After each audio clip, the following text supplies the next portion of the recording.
I just had to let you know you're.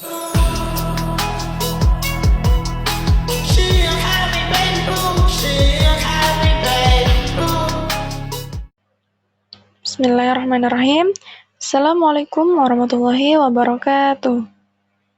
Alhamdulillahirrabbilalamin. Salatu wassalamu ala asrafil anbiya'i wal mursalin Sayyidina wa maulana Muhammadin wa ala alihi wa sahbihi ajmain amma ba'd. Segala puji bagi Allah yang telah melimpahkan karunia nikmatnya sehingga kita masih bisa diberikan kesehatan hingga saat ini. Salawat serta salam juga tak lupa diaturkan kepada junjungan Nabi besar Nabi Muhammad SAW beserta keluarga, sahabat, hingga sampailah kepada kita selaku umatnya.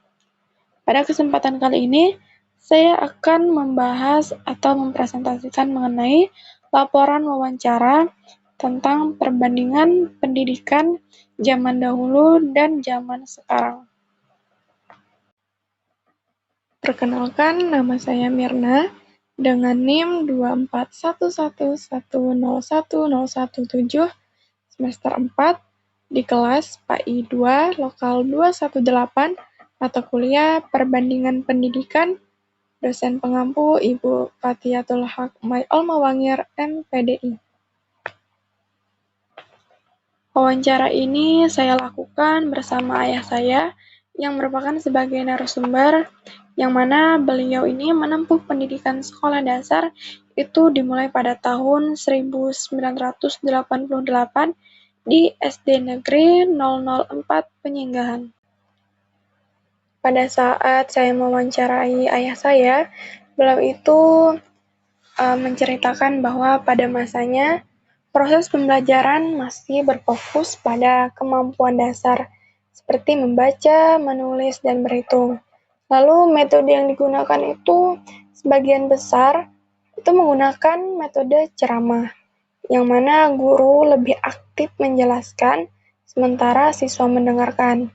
Nah, pada masa itu juga guru dikenal sangat tegas, bahkan dalam beberapa kasus menggunakan hukuman fisik sebagai bentuk disiplin. Nah, menariknya itu sejak kelas 4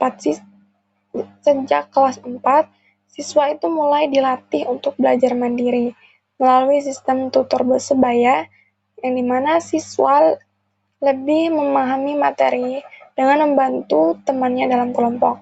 Selain itu, setelah menyelesaikan satu materi, itu dilakukan tes akhir modul atau singkatannya TAM. Itu untuk mengukur pemahaman siswa.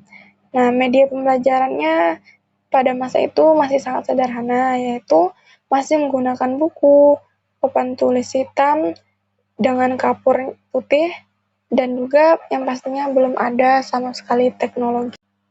Berbeda dengan sistem pendidikan pada masa lalu, pembelajaran saat ini itu yang pastinya sudah sangat berkembang, menjadi lebih interaktif dan bervariasi.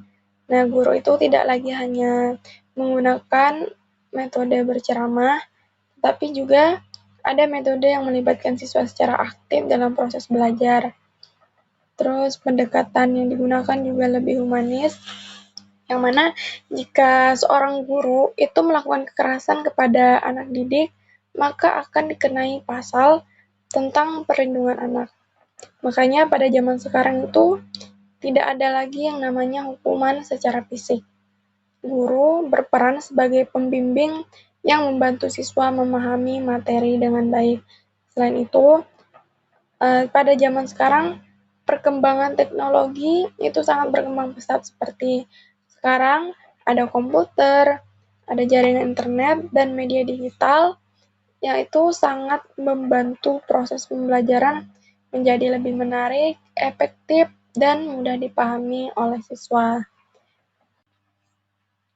Jadi meskipun terdapat banyak perubahan pada pendidikan zaman dahulu dan juga zaman sekarang, itu tetap memiliki persamaan, yaitu sama-sama bertujuan untuk mendidik siswa dan mengembangkan kemampuan dasar, apalagi pada masih tingkatan sekolah dasar, yaitu fokusnya seperti membaca, menulis, dan berhitung.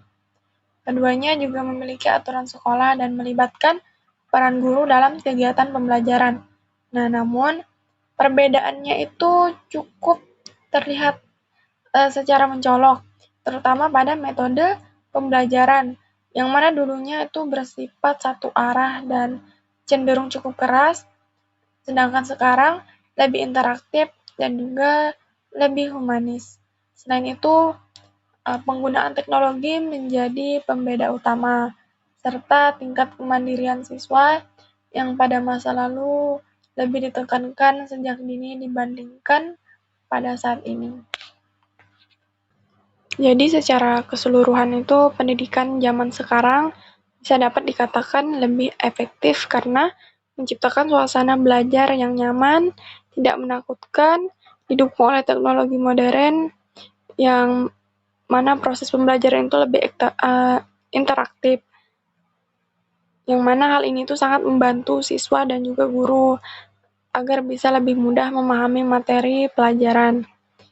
Namun, nilai-nilai positif dari pendidikan zaman dulu itu ada bagusnya juga, seperti kemandirian belajar, kerjasama melalui tutor sebaya juga bisa untuk dipertahankan.